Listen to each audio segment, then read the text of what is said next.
വമൽ ഹയാത്തുദ് ദുനിയാ ഇല്ലാ മതാഉൽ ഗുറൂർ. സദഖല്ലാഹുൽ അലീം.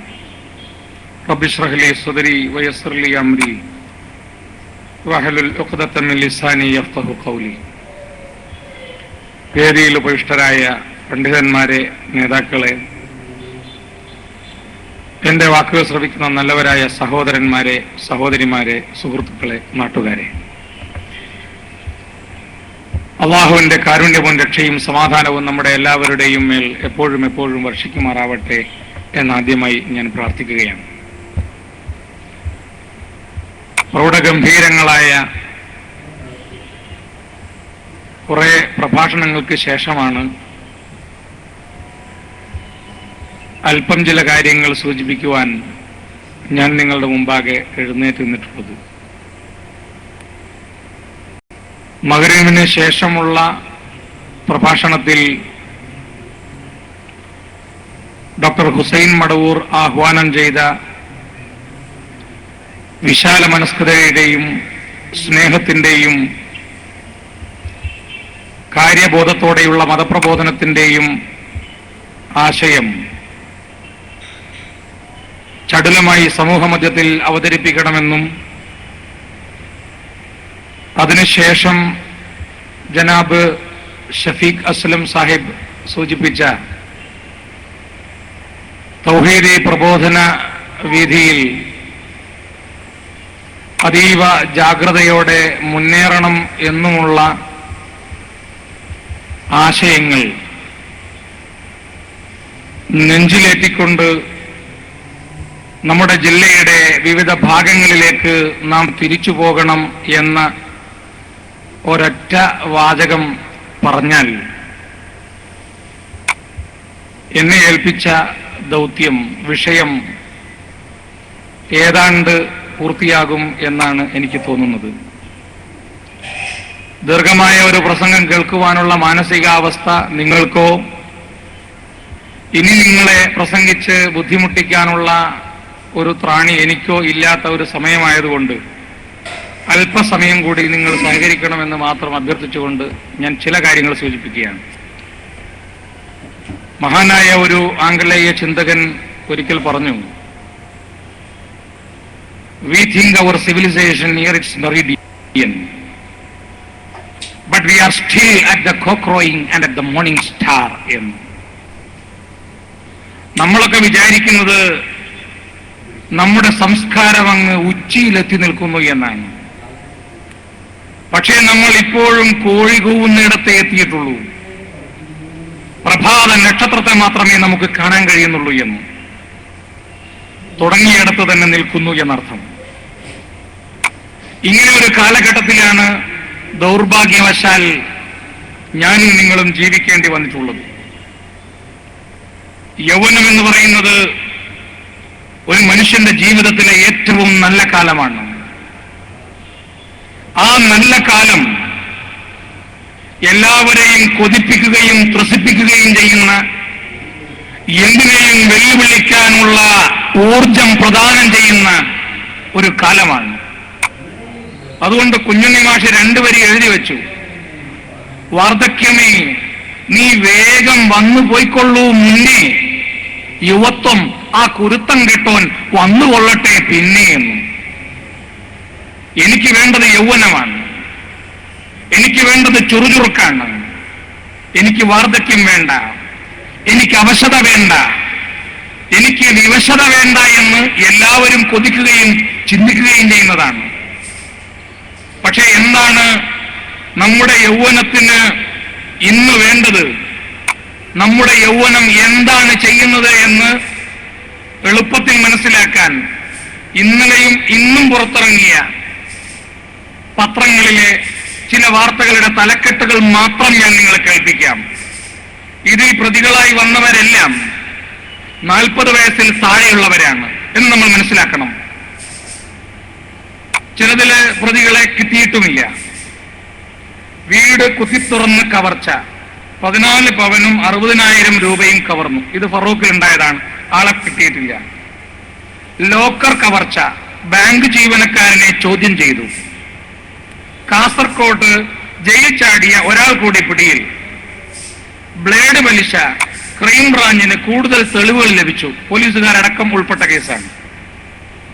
ഇറാഖിൽ സ്ഫോടനം, 38 മരണം. ടൈക്കൂൺസ് MD ചെന്നൈയിൽ പിടിയിൽ. കോടിക്കണക്കിന് രൂപ തട്ടിയ 35 വയസ്സ് പ്രായമുള്ള ആളെയാണ് കിട്ടിയത്. മദ്യപിക്കാൻ ഗ്ലാസും വെള്ളവും നൽകാത്തതിന് ബംഗാളി തൊഴിലാളികളെ വീട്ടിൽ കയറി മർദ്ദിച്ചു. എന്റെ നാട് നാദാപുരത്തിനടുത്ത് കുമ്മങ്കോട്ടാണ് ഈ സംഭവം.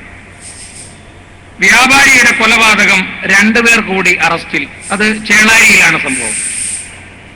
13കാരിയെ കുത്തിക്കൊന്ന് യുവാവിന്റെ ആത്മഹത്യാശ്രമം. 19 വയസ്സാണ് മൂപ്പർക്കുള്ളത്. പാസ്പോർട്ടിലെ കൃത്രിമം, യുവാവ് പിടിയിൽ. പിന്നെ കുറച്ച് പ്രായമുള്ള ആൾ കൂടി മേമ്പൊടിക്കായിട്ടുണ്ട്. അശ്ലീല ദൃശ്യ വിവാദം, കൊച്ചി മെഡിക്കൽ കോളേജ് പ്രിൻസിപ്പൽ രാജിവെച്ചു. ഇത് ഇന്നലെയും ഇന്നും പുറത്തിറങ്ങിയ പത്രങ്ങളിൽ ഒറ്റ നോട്ടത്തിൽ ഇന്നൊരു 10 മിനിറ്റ് ചെലവഴിച്ച് ഞാൻ എഴുതി വെച്ച ഹെഡിങ്ങുകൾ മാത്രമാണ്. നമ്മുടെ സമൂഹം എവിടെ എത്തി നിൽക്കുന്നു എന്നതിന്റെ ഒരു നേർചിത്രം. ഓരോ ദിവസവും പത്രമെടുത്താൽ നമുക്ക് വായിക്കാൻ കിട്ടുന്ന വാർത്തകളൊക്കെയും ഇവ തന്നെയാണ്. അതുകൊണ്ട് എന്തു ചെയ്യണം? ലോകം മുഴുവൻ മോശമാണ്, എല്ലായിടത്തും അന്ധകാരമാണ്, എല്ലായിടത്തും നെറുകേടുകളാണ്.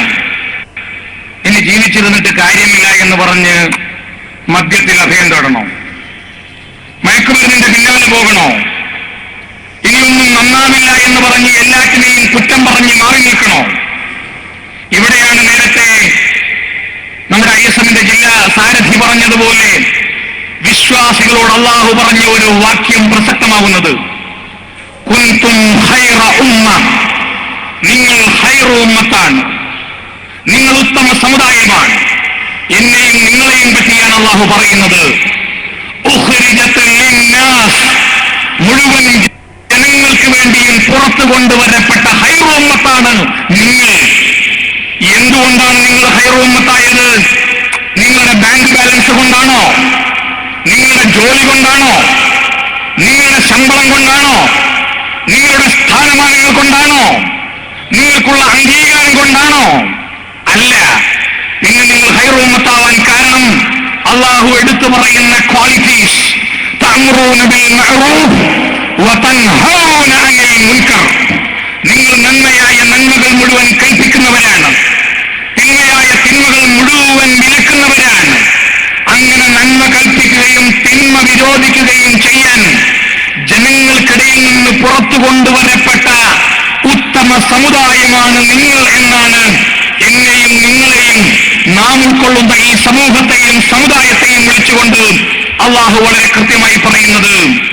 എന്നാൽ നെഞ്ചത്ത് കൈവച്ചുകൊണ്ട് നമ്മൾ ഓരോരുത്തരും ചോദിക്കുക, എന്താണ് ഈ കാര്യത്തിൽ നാം ചെയ്യുന്നത്?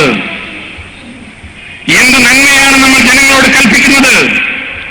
എന്ത് തിന്മയാണ് നമ്മൾ വിരോധിക്കുന്നത്?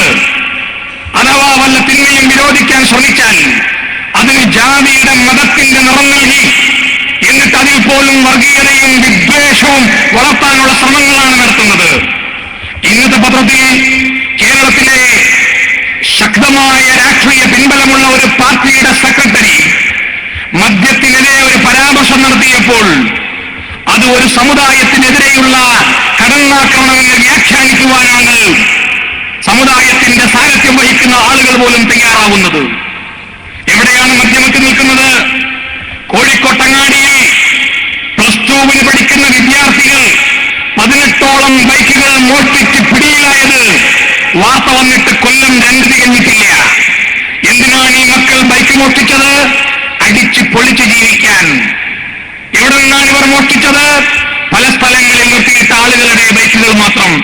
എന്തിനാണ് ഒന്നിനു പുറമെ വേറൊന്നായി ഇങ്ങനെ ഓരോന്നോരോന്നായി മോഷ്ടിച്ചത്? ആദ്യം മോഷ്ടിച്ച ബൈക്കിന് പെട്രോൾ അടിക്കാൻ കാശില്ലാത്തത് കൊണ്ട്. 18-20 വയസ്സിന് താഴെയുള്ള +2 പഠിക്കുന്ന മക്കളുടെ ലോകം അതാണ് നമുക്ക് കാഴ്ചവെക്കുന്ന ദുരന്ത ചിത്രം. ബ്രൗൺ ഷുഗറും അതേപോലെ തന്നെ കഞ്ചാവുമായി പിടിയിലാകുന്ന ചെറുപ്പക്കാർ.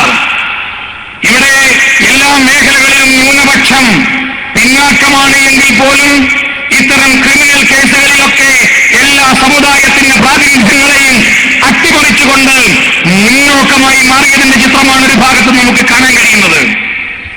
കേരളത്തിലെ സാംസ്കാരിക നായകന്മാർ ചോദിക്കുന്നു, മുസ്ലിങ്ങൾക്കിടയിൽ ധാരാളം മദ്രസകളുണ്ട്, മുസ്ലിങ്ങൾക്ക് പള്ളികളുണ്ട്, എല്ലാ ആഴ്ചകളിലും ഉത്ബോധനങ്ങളുണ്ട്, എന്നിട്ട് എന്തുകൊണ്ടാണ് ഇങ്ങനെ ജീർണതകൾ പെരുകുന്നത് എന്ന് ഞാനും നിങ്ങളും ആത്മപരിശോധന നടത്തേണ്ട ഒരു കാലമാണ്.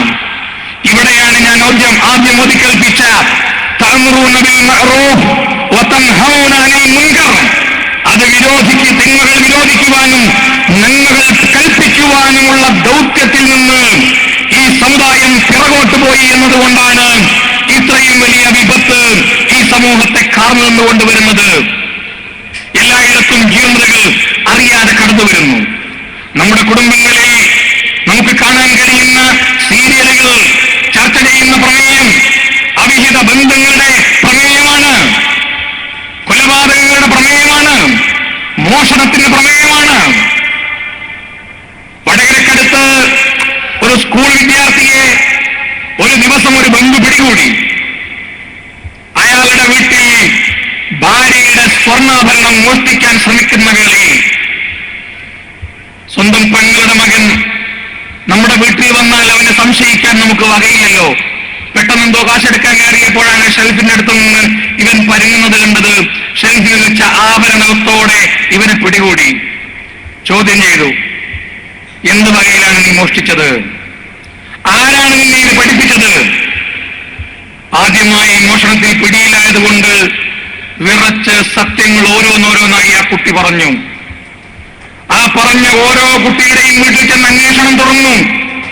20ഓളം കുട്ടികളെയാണ് സ്വന്തം വീട്ടിൽ നിന്ന് ആഭരണം മോഷ്ടിച്ചതിന്റെ പേരിൽ ബന്ധുക്കൾക്ക് പിടികൂടാൻ പറ്റിയത്. അല്പം മാത്രമാണ് ആഭരണങ്ങൾ ഈ കുട്ടികളൊക്കെ മോഷ്ടിച്ചിട്ടുള്ളൂ. കാരണം നമ്മുടെ വീടുകളിലെ സ്ത്രീകൾ ആഭരണം കല്യാണത്തിനോ അല്ലെങ്കിൽ മറ്റേതെങ്കിലും ചടങ്ങുകൾക്കോ പോകുമ്പോൾ മാത്രമേ ധാരാളമായി ധരിക്കാറുള്ളൂ. പിന്നെ അത്യാവശ്യത്തിന് മാത്രമേ വീട്ടിൽ വെച്ച് ധരിക്കാറുള്ളൂ. ഇതറിയാവുന്ന മക്കൾ ഏതെങ്കിലും ചെറിയ 1-2 ആഭരണങ്ങൾ എടുത്താൽ ഇവരുടെ ശ്രദ്ധയിൽ പെട്ടെന്ന് തിരക്കിലിടുമ്പോ അത് അവിടെ എവിടെയെങ്കിലും ഉണ്ടാകുമെന്ന് ധരിച്ച് പിടിക്കപ്പെടില്ല എന്ന ധാരണയിലാണ്. ചോദ്യം തുടർന്നപ്പോൾ ഈ ബന്ധുക്കളോട് ഈ കുട്ടികൾ പറഞ്ഞു കൊടുത്തത് അവിടെയാണ് എന്റെ വിഷയം. മഗ്രിബ് നമസ്കാരത്തിന് ശേഷം സുബ്ഹാനല്ലാഹും അൽഹംദുലില്ലാഹും അല്ലാഹു അക്ബറും മാറ്റിവെച്ച് നമ്മളും നമ്മളുടെ ഭാര്യമാരും നമ്മുടെ മക്കളും കാണുന്ന പൊന്നുമോളുടെ ചിന്നുമോളുടെ സീരിയലിൽ നിന്നാണ് ഈ പാഠം നമ്മളുടെ മക്കൾ പഠിച്ചത്. എവിടെ എത്തി നിൽക്കുന്നു? അതിലൊരു പയ്യനുണ്ടത്രേ, അവൻ വീട്ടിൽ നിന്ന് ആഭരണം മോഷ്ടിച്ചിട്ട് പിടിക്കാൻ പറ്റിയിട്ടില്ല. ഇതാണ് ഇവർക്ക് ഐഡിയ കൊടുത്തത്. ഇതാണ് ഈ ചിന്ത ഈ മക്കളുടെ മനസ്സുകളിലേക്ക് ഇട്ടുകൊടുത്തത്.